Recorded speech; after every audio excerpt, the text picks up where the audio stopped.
The London Top Show is sponsored by Ludo King. It is India's most downloaded game.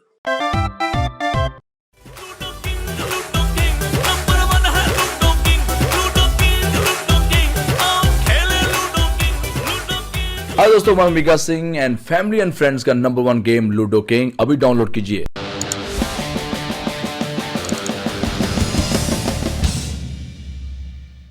नमस्कार, सौरभ द्विवेदी नाम है हमारा और आप देखना शुरू कर चुके हैं दी लंदन टॉप शो में आज बात करेंगे अम्पन चक्रवात से हुई तबाही की, 25 मई से शुरू हो रहे हवाई यात्रा के नियमों की और कोरोना संक्रमण के दौर में भारत में सामने आ रहे नस्ल भेद के मामलों की। लेकिन सबसे पहले दिन का ये वीडियो देखिए। यह आदमी बच्चा यहाँ पे मीट खा रहा है, सड़क पे पड़ा हुआ। अरे भाई क्या हुआ, खाना नहीं तेरे पास हैं? ये क्या खा रहा है? अरे मर जाएगा यार। तू एक काम कर, सुन, वो सामने गाड़ी खड़ी है ना, वहां जाके बैठ, खाना देता हूँ तेरे को। वो सामने खड़ी है, वहां पे आ जा, दूर है ना, दूर रह, वहां रुक, वहां जा।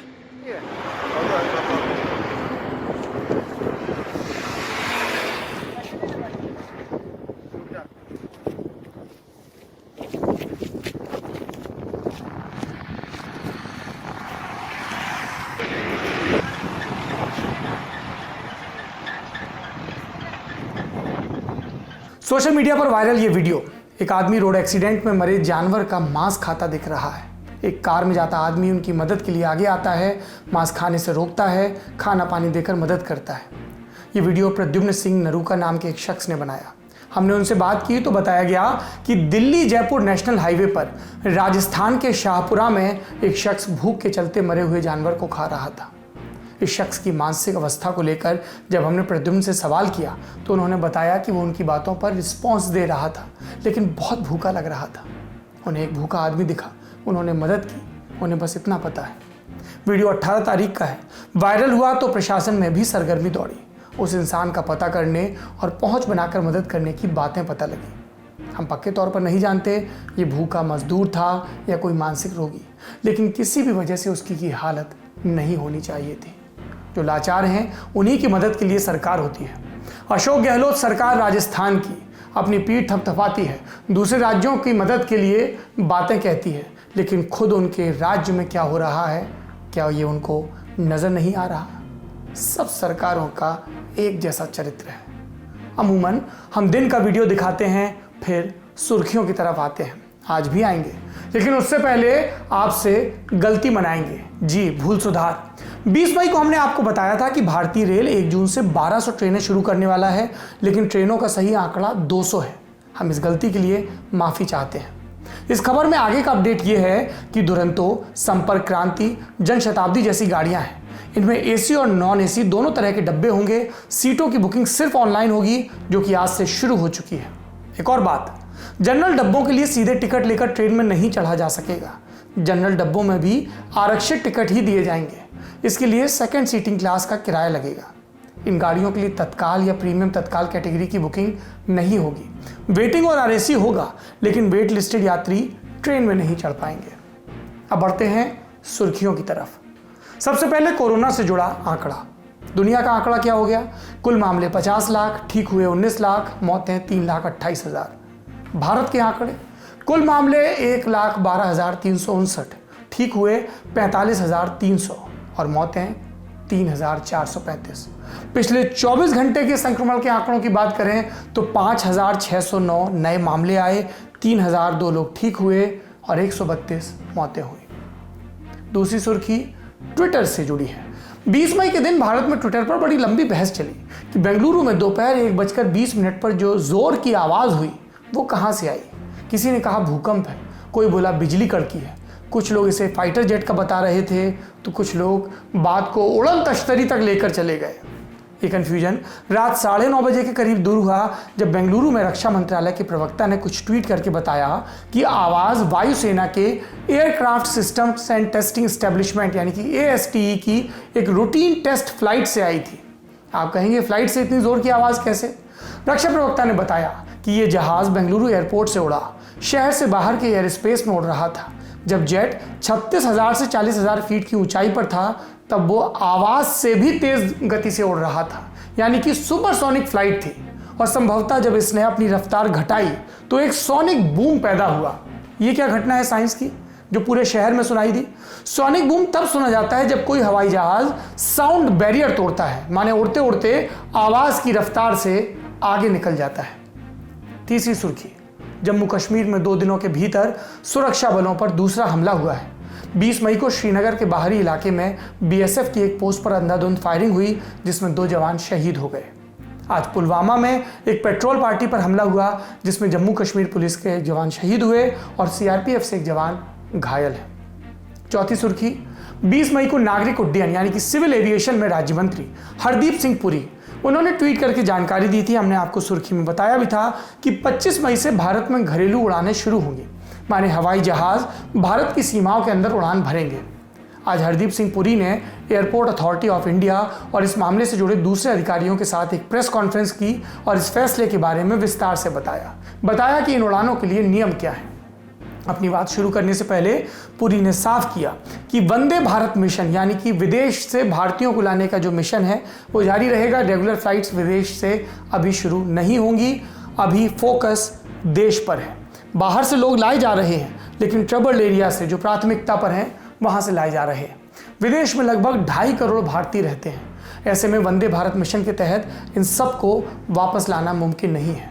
उन्हीं लोगों को लाया जाएगा जो विदेश में फंसे हैं और देश वापस आना फौरन ज़रूरी है। इसके अलावा देश में उड़ान से जुड़े क्या अपडेट हैं? 25 मई से शुरू हो रही उड़ानों में मेट्रो टू मेट्रो माने एक महानगर से दूसरे महानगर और मेट्रो टू नॉन मेट्रो यानी कि एक महानगर से किसी दूसरे टियर 2 या टियर 3 शहर तक चलने वाली उड़ानों में अलग अलग नियम होंगे। सभी रूट्स पर 1/3 उड़ानें चलेंगी। उदाहरण से समझते हैं। पहले मान लीजिए दिल्ली से मुंबई के बीच रोजाना 100 फ्लाइट थी तो अब 33 चलेंगी। चेक इन और फ्लाइट के अंदर भी अलग से नियम बनाए गए हैं। सुनिए। जो डेट ऑफ कमेंसमेंट है सोमवार 25 मई को 1/3 ऑपरेशंस जारी किए जाएंगे। हवाई अड्डे पे there will be no physical check in, only a web check in will be allowed. A self-declaration or Aragya Setu app status on a compatible device would also be obtained that the passenger is free of COVID-19 symptoms. Passengers जिनका red status हो इस app पे they will not be allowed to travel. Passengers will be required to wear protective gear, face mask, and to carry sanitizer bottles. Airlines shall not provide meal services on board. Water bottles will be made available in the gallery area or on the seats. The cabin crew will be required to be in full protective gear, full protective suit. Only one check-in bag will be allowed. Passengers should report at least 2 hours before the departure time.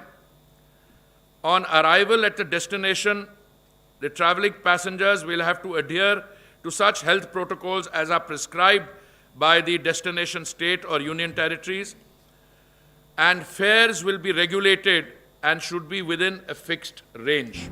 Her route पर न्यूनतम और अधिकतम किराया भी तय कर दिया गया है ताकि ये एविएशन वाले घाटे के लिए ऐसा ना हो कि आपको धर के कतर दें जेब में। मिसाल के लिए दिल्ली से मुंबई का किराया न्यूनतम 3,500 रुपये, अधिकतम 10,000 रुपये रहेगा। लेकिन कंपनियां हो सकता है कि छांकड़ी दिखाने की कोशिश करें कि हम सारे टिकट 10,000 पे ही बेच देंगे। इसके लिए भी नियम बनाया गया है कि हर रूट पर कम से कम 40% सीटें न्यूनतम और अधिकतम किराए के बीचों बीच पड़ने वाले दाम के अंदर बेचनी होगी। जो उदाहरण हम दे रहे थे उसके हिसाब से बात करें तो दिल्ली मुंबई का किराया 3,500, 10,000 अधिकतम, न्यूनतम 3,500। इन दोनों संख्याओं के बीच बीच पड़ता है 6,700 का आंकड़ा। तो नियम यह है कि हर रूट पर उड़ने वाली हर एयरलाइंस को कम से कम 40% सीटें 6,700 से कम पर बेचनी होगी। ये दिल्ली से मुंबई का उदाहरण है। टिकट और उसका रेट वेरी कर सकता है। ये नियम कब तक रहेगा?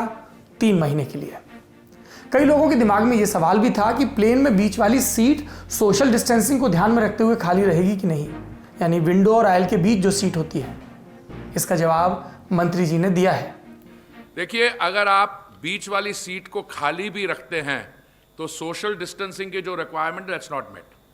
सो nowhere in the world is the option of keeping the middle seat vacant an option which anybody has seriously pursued. और आपको ये भी जानकारी देना चाहता हूं कि ये प्रश्न उठा था जब हमने वंदे भारत की उड़ान शुरू की थी.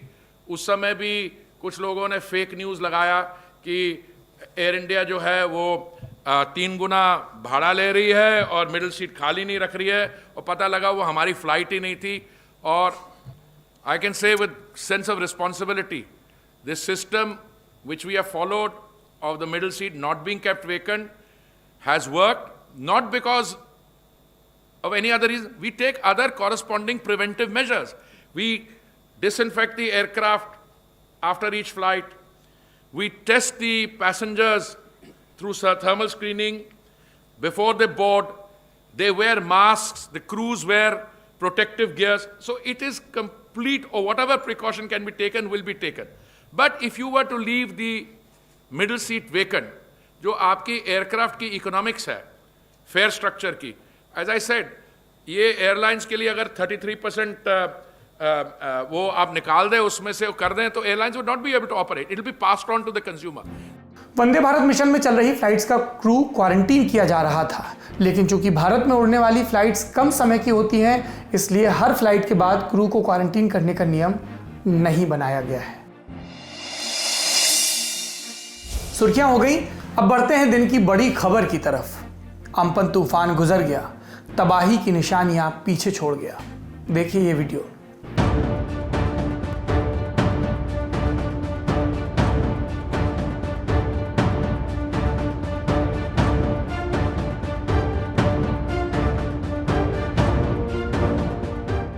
ये तस्वीरें कोलकाता की हैं. 24 घंटे पहले तक ये किसी का घर था.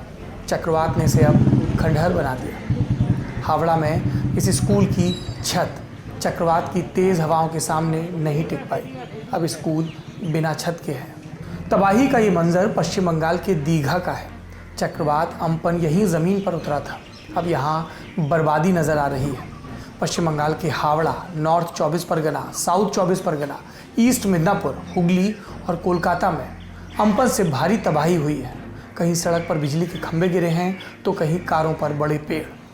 एनडीआरएफ और राज्य की आपदा राहत टीम कल से बचाव कार्य में जुटी है. तेज़ बारिश के चलते जगह जगह सड़कों पर भी पानी भर गया है. ये वीडियो कोलकाता एयरपोर्ट का है. एयरपोर्ट पर खड़े जहाज़ कई फीट तक पानी में डूबे दिख रहे हैं. देखकर लग ही नहीं रहा कि ये एयरपोर्ट है.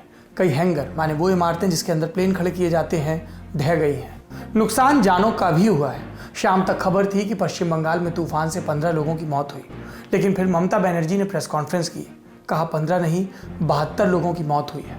मरने वालों के परिवार को 2-2 लाख रुपए के मुआवजे का ऐलान भी किया गया. पश्चिम बंगाल है तो आपदा पर राजनीति भी होनी थी. ममता बनर्जी कह रही हैं कि वो नुकसान देखने के लिए हवाई सर्वे पर जाना चाहती हैं, लेकिन प्रधानमंत्री मोदी के आने का इंतजार कर रही हैं. ममता ने कहा पीएम को खुद आकर नुकसान देखना चाहिए. और ममता बनर्जी के इस बयान से पहले ही प्रधानमंत्री मोदी ट्विटर पर नुकसान का संज्ञान ले चुके थे. प्रधानमंत्री ने ट्विटर पर पश्चिम बंगाल सरकार को हर संभव मदद का भरोसा दिया. राजनेताओं के संवाद से अलग जमीन पर लोगों के दुख दर्द हैं. किसी का परिजन चला गया, किसी का घर. सुनिए इनका दर्द. তারপরে আবার আমার উপরে ছাদ চলে গেছে, ভিতরে দোকান টোকান সব ভেঙে গেছে. আমরা খাবো কি? রাত্রে ঘুম হয় না, ঘুমোতে পারি না. আর খাবার বাড়িতে থাকলে তো খাবো, কত কে মাগলে দিবে তোমাকে এতদিন? আর কিছু যদি হেল্প টেল্প কেউ যদি কিছু করে তাহলে হয়তো দেখা যেত. কিছু তো কোথাও আসছে না কিছু. पश्चिम बंगाल में चक्रवात से पहले 5 लाख से ज़्यादा लोगों को हटाया गया था. अब धीरे धीरे उनको घर भेजा जा रहा है. पश्चिम बंगाल के अलावा चक्रवात के रास्ते में ओडिशा भी आया, लेकिन वहाँ पर उतना नुकसान नहीं है. ओडिशा में 2,37,000 लोगों को तूफान से पहले ही हटाकर टेंट्स में रखा गया था. 90% से ज़्यादा लोग अब घर लौट चुके हैं. सरकार के मुताबिक अगले 24 घंटे में वहाँ सब कुछ सामान्य हो जाएगा. एक बात और, ओडिशा ने भारतीय मौसम विभाग की तारीफ की. ओडिशा के मुख्य सचिव ए.के. त्रिपाठी ने कहा कि मौसम विभाग के डीजी मृत्युंजय महापात्रा से सटीक जानकारी मिली थी, इसलिए पहले ही तैयारियां कर ली गई थी और नुकसान कम से कम हुआ. ओडिशा के 4 जिलों में चक्रवात का असर था. ओडिशा से पश्चिम बंगाल होते हुए चक्रवात 20 मई की रात 11:30 बजे बांग्लादेश में दाखिल हो चुका था। मौसम विभाग के मुताबिक अभी चक्रवात बांग्लादेश में है, काफ़ी कमज़ोर पड़ चुका है। मौसम विभाग ने इसके अलावा उत्तर पूर्व के इलाकों में बारिश का अनुमान भी जताया है। अभी जो सिचुएशन है इसके हिसाब से आज का दिन असम, मेघालय और अरुणाचल प्रदेश में बारिश होगा और विंड्स भी, जैसे मैं बोला कि अभी हमारा जो उम्मीद है अगले 12 घंटे तक पूरा स्ट्रॉन्ग विंड हो सकता है up to 50 kilometres per hour, और इसका इम्पैक्ट ऐसे डैमेजिंग नहीं है जैसे कि कोई पपैया, बनाना ट्रीज वगैरह इफेक्टेड हो सकता है। और हम जो बारिश ज़्यादा उम्मीद कर रहे हैं वो है वेस्ट असम और वेस्ट मेघालय। यहाँ जो आप रेड कलर देख रहे हैं वो एरिया है जहाँ हम 20 सेंटीमीटर से ज़्यादा रेनफॉल एक्सपेक्ट कर रहे हैं। तूफान गुजर गया लेकिन तबाही और सरकार की तैयारियों पर सवाल छोड़ गया। कोलकाता में चक्रवात की हवाओं की स्पीड करीब 130 किलोमीटर प्रति घंटा थी, लगभग उतनी ही जितनी मौसम विभाग ने बताई। चक्रवात की पहले से सारी जानकारी थी, इंफ्रास्ट्रक्चर के नुकसान को नहीं रोक सकते थे, लेकिन जो 72 लोगों की जानें गई उनका आंकड़ा कम रखा जा सकता था। क्यों नहीं हुआ? इस पर तृणमूल कांग्रेस का नेतृत्व कर रही, पश्चिम बंगाल का नेतृत्व कर रही ममता बनर्जी की सरकार को, ममता बनर्जी को जवाब देना होगा। फानी चक्रवात के दौरान ओडिशा सरकार के काम की तारीफ विदेश में हुई थी, यानी सरकारें तत्परता दिखाएं तो लोगों को बचाया जा सकता है। लेकिन ममता बनर्जी राजनीतिक झगड़ों में व्यस्त रहती हैं और उन्होंने बगल के राज्य की सरकार से कुछ भी नहीं सीखा, ऐसा लगता है। बड़ी खबर के दूसरे हिस्से में अब हम एक गंभीर विषय पर बात करना चाहते हैं। हमारे देश में नक्शा बहुत भावुक मुद्दा है। सिर्फ सरकार ही नहीं, पब्लिक भी नक्शे को बहुत गंभीरता से लेती है। अभी नेपाल ने लिपुलेख दर्रे के इलाके को अपनी हद में दिखाया तो सरकार की तरफ से आपत्ति आई और ट्विटर पर भी लोगों का खून खौला। लेकिन हम जैसे भावुक लोगों के बीच कई निरे मूर्ख भी बैठे हैं जिन्हें देश का नक्शा अच्छे से मालूम नहीं। कोई बात नहीं, हम बताते हैं, देखिए, और सिर्फ देखिए नहीं, अच्छे से गांठ बांध लीजिए। पश्चिम बंगाल के आगे वाला जो हिस्सा है इसे हम नॉर्थ ईस्ट कहते हैं, हिंदी में उत्तर पूर्व। 7 राज्य हैं इसके, असम, अरुणाचल, नागालैंड, मणिपुर, मिजोरम, त्रिपुरा और मेघालय। ये सब उसी भारत का हिस्सा हैं जिसकी राजधानी दिल्ली है। संविधान की प्रस्तावना में जो हम भारत के लोग लिखा आता है उसमें यहाँ के लोग भी हैं। हर जगह की तरह यहाँ भी कुछ नायाब परंपराएं हैं, पहनावा है, खान पान है, लेकिन हैं ये सब भारतीय ही। हम ये सब बातें क्यों कह रहे हैं? क्योंकि कोरोना संक्रमण जैसे मुश्किल वक्त में भी कुछ निहायत घटिया किस्म के लोग लगातार पूर्वोत्तर से आने वाले लोगों के साथ नस्लीय भेदभाव कर रहे हैं। कोलकाता में मणिपुर की रहने वाली 300 नर्स इस्तीफा देकर घर जा रही हैं। 60 और नर्सों ने इस्तीफा दिया। कोलकाता में मौजूद मणिपुर भवन की डिप्टी रेजिडेंट कमिश्नर जेस जोरिता ने बताया कि उनके पास नर्सेस के लगातार फोन आ रहे हैं जो कोलकाता छोड़कर मणिपुर जाना चाहती हैं, और ये नर्स दोबारा नौकरी के लिए कोलकाता नहीं आने की कसम खाकर जा रही हैं। क्यों हुआ ये मास रिजिग्नेशन? सुनिए इस्तीफा देकर मणिपुर पहुंची नर्स क्रिस्टेला का दर्द।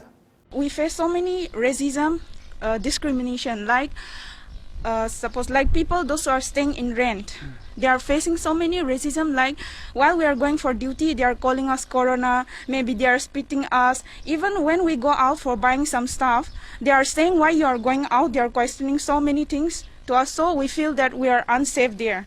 That is the main reason that we are leaving the hospital. नर्सों ने नस्लीय भेदभाव का आरोप लगाया। इनका कहना है कि जब वो घरों से बाहर निकलती हैं तो लोग इनकी पहचान को लेकर तरह तरह के कमेंट करते हैं। लोग हर जगह इन्हें शक की नज़र से देखते थे। मणिपुर की मार्टिना नाम की नर्स ने एक अखबार को बताया कि उनके अपार्टमेंट के गार्ड और पड़ोसी भी कोरोना या चाइनीज बोल देते थे। और बात सिर्फ इतनी नहीं है, नाराजगी इनकी पश्चिम बंगाल की सरकार से भी है। आरोप है कि काफी दिनों से पीपीई किट्स की मांग कर रहे थे, लेकिन ममता बनर्जी सरकार ने इनकी मांग को लेकर आंखें ही नहीं खोली। इसलिए सब नर्सेज ने मिलकर कोलकाता छोड़ने की ठान ली। ज्यादातर नर्सेज घर चली गई हैं, बाकी अब जाने की तैयारी में है। और भेदभाव वाला सारा अपराध कोलकाता ने ही किया हो ऐसा भी नहीं है। कोरोना संक्रमण के बाद देश के कई हिस्सों से नॉर्थ ईस्ट के लोगों को कोरोना या चाइनीज कहने के मामले आ रहे हैं। पहला उदाहरण तो दिल्ली का ही है 23 मार्च का, जब दिल्ली के विजयनगर इलाके में मणिपुर की लड़की अपने दोस्त के साथ ग्रोसरी का सामान खरीदने जा रही थी, राशन का सामान। तभी 40 साल के आदमी ने पहले लड़की को कोरोना कहा और फिर उसके ऊपर पान थूक दिया। बाद में आरोपी को हिरासत में लिया गया, कार्रवाई भी हुई, लेकिन भेदभाव के ऐसे मामले रुके नहीं। दूसरा उदाहरण आपको मुंबई का बताते हैं। 6 अप्रैल को मुंबई के सांता क्रूज ईस्ट में मणिपुर की 25 साल की लड़की घर से बाहर निकली। एक बाइक सवार उनके करीब आया, मास्क हटाया और थूक कर चला गया। लड़की का कसूर सिर्फ इतना कि उनके चेहरे मोहरे से लगता है कि वो उत्तर पूर्व से हैं, जो कुछ मूर्खों को लगता है कि चेहरे मोहरे के हिसाब से वो चीन से हैं। और आपको एक बात बताऊं, कोई चीन से भी हो तब भी आपको थूकने का हक नहीं है। एक उदाहरण हैदराबाद से है। हैदराबाद में अप्रैल के महीने में मणिपुर में 2 लड़के एक मेगा स्टोर से ग्रोसरी का सामान खरीदने गए, लेकिन गार्ड से उनको अंदर जाने ही नहीं दिया। बाकी लोग सामान खरीदने अंदर जा रहे थे, मणिपुर वाले लड़कों को बाहर रोककर आधार चेक किया जा रहा था, फिर भी नहीं जाने दिया गया। वीडियो वायरल हुआ तो स्टोर मैनेजर पर कार्रवाई हुई। पर बात कार्रवाई की नहीं है, बात हमारी आपकी उस मानसिकता की है जो हर बार थोड़ा सा अलग कोई दिखे तो हम भेदभाव करते हैं, पहनावे का मजाक उड़ाते हैं। चीन से आ रही हर दिक्कत का जिम्मेदार इन लोगों को बता दिया जाता है। इस तरह का भेदभाव, नस्ल भेदी टिप्पणी, इनके लिए कानून में सजा है, लेकिन कानून का डर भारतीयों को कितना है? ये भेदभाव नॉर्थ ईस्ट के निवासियों पर, हमारे देश के नागरिकों पर किस तरह का असर डाल रहा है, ये जानने के लिए हमने दिल्ली में किरोड़ीमल कॉलेज के प्रोफेसर एम रामानंद सिंह से बात की, जो इस समस्या पर कई वर्षों से काम कर रहे हैं। ये मैं समझता हूँ कि इसमें जो है गवर्नमेंट को और जो पब्लिक को ये ध्यान देना ज़रूरी है। We are all Indian, we must respect our identity. मैं टीचर हूँ तो मैं कुछ स्टूडेंट की जो है इसकी इफ़ेक्ट क्या है वो मैं समझाना चाहता हूँ। ये जो रेशल डिस्क्रिमिनेशन जब होता है तो स्टूडेंट के ऊपर एक बड़ा जो मेंटल जो है टेंशन और जो है स्ट्रेस डेवलप हो जाता है, क्योंकि आप कभी रास्ते में, क्लास में या कैंपस में कोई रेशल डिस्क्रिमिनेशन होता है तो स्टूडेंट जो है वो उसके अंदर जो है मेंटली डिस्टर्ब हो जाता है, तो स्टूडेंट जो है कंसंट्रेट स्टडी में नहीं कर पाते हैं। ये बहुत सारे एक रीज़न है। मैंने देखा बहुत सारे जो नॉर्थ ईस्ट के स्टूडेंट जो हैं ये इस तरह का जो है एक आइडेंटिटी क्राइसिस जो है वो हो रहा है, और इससे क्या होता है कि एक एनिमी की तरह लोग जो हैं वो मेंटल स्टेटस में डेवलप करना शुरू होता है, क्योंकि हेट जो है वो डेवलप होता है। मणिपुर की कोई मैरी कॉम बॉक्सिंग में मेडल जीतती है तो पूरे देश के लिए गर्व की बात होती है। त्रिपुरा की कोई दीपा कर्माकर जिम्नास्टिक में गोल्ड लाती है तो गर्व पूरे देश को होता है, तब वो भारतीय होते हैं। लेकिन इन्हीं के राज्यों से कोई कोलकाता के अस्पताल में काम करता है तो कोरोना वॉरियर नहीं चीनी हो जाता है। ये दोगलापन घिनौना है, शर्मनाक है। हमें स्कूलों में पढ़ाया गया है भारत विविधता में एकता वाला देश है, यूनिटी इन डाइवर्सिटी, लेकिन इन किताबों को पढ़ने वाले इस बात पर अमल करते नजर नहीं आ रहे। राजधानी दिल्ली तक में पूर्वोत्तर से आए लोग कुछ खास इलाकों में रहते हैं, वो संख्या में सुरक्षा ढूंढते हैं। ये एक सवालिया निशान है हमारे ऊपर, ये एक सवालिया निशान है हमारे सभ्य होने पर, हमारे देशभक्त होने पर। और ममता बनर्जी की सरकार जो लगातार हमलावर रहती है, सवाल पूछे जाएं तो कह देते हैं कि आप विपक्ष के एजेंडे से प्रेरित हैं। इस पर वो क्या जवाब देंगी जो मणिपुर की नर्सेज मास रेजिग्नेशन करके जा रही हैं। हम जानते हैं कि ये बातें आपको लेक्चर लग रही होंगी, और हमारे यहाँ लेक्चर के दौरान कॉपियों में जीरो और क्रॉस का गेम खेलने की परंपरा रही है। लेकिन सोच कर देखिएगा, आप घर से निकले, पूरे रास्ते लोग आपको आपकी शक्ल के हिसाब से भद्दे भद्दे कमेंट करते रहें। आप कुछ खाने को जाएं तो आपकी प्लेट को घूरें। आपका दिखना, आपका पहनना, आपका बोलना लोगों के लिए हमेशा मजाक का, कटाक्ष का विषय रहे। और फिर जब आपको खबर आती है कि विदेश में भारतीयों के साथ नस्ल भेद हुआ तो आपका खून खौलता है। थोड़ा खून भारत के अंदर हो रहे नस्ल भेद पर भी खौलाइए। अगर आपको कोई पूर्वोत्तर का शख्स परेशान होता नजर आए, कोई उसको परेशान करता नजर आए, तो फौरन जाकर कन्फ्रंट करिए, मदद करिए उन लोगों की। नक्शे पर सिर्फ जबानी गर्व करने से काम नहीं चलेगा। ये नसीहतें पब्लिक के लिए हैं, पब्लिक को दी जा रही हैं। और ममता बनर्जी सरकार, उनकी राजधानी में इतनी बड़ी घटना होती है, वो क्या कदम उठाती हैं, पुलिस क्या कार्रवाई करती है, नर्सेस को मनाने के लिए क्या किया जाता है, या कुछ भी नहीं किया जाता। अब भी सब कुछ हल्के में चल रहा है। हमें पता है राज्य में प्राकृतिक आपदा है, लेकिन ये आपदा उस प्राकृतिक आपदा से पहले की है, इसकी जड़ें गहरी हैं। शो में अब वक्त है विदा लेने का, पर विदा लेने से पहले एक बार फिर सकारात्मकता के स्वर की तरफ लौटेंगे। एक महान कवि नरेश सक्सेना, उनकी कविता की ये पंक्तियां। खत्म हुआ ईंटों के जोड़ों का तनाव, प्लास्टर पर उभर आई हल्की सी मुस्कान, दौड़ी दौड़ी चींटियां ले आई अपना अन्न जल, फूटने लगे अंकुर, जहां था तनाव वहां होने लगा उत्सव। हंसी हंसी हंसते हंसते दोहरी हुई जाती है दीवार। अपमन चक्रवात में जिनके परिजनों का देहांत हुआ वो नहीं लौटेंगे, पर कई लोगों की जिंदगी भर की कमाई भी नहीं लौटेगी। और जैसा कि ये कविता कहती है, आखिरी में सब ठीक हो जाता है या जो हो जाता है उसी को ठीक करने की जुगत चलती रहती है। धीरज रखिए, अपना और अपनों का ख्याल रखिए। शुभ रात्रि।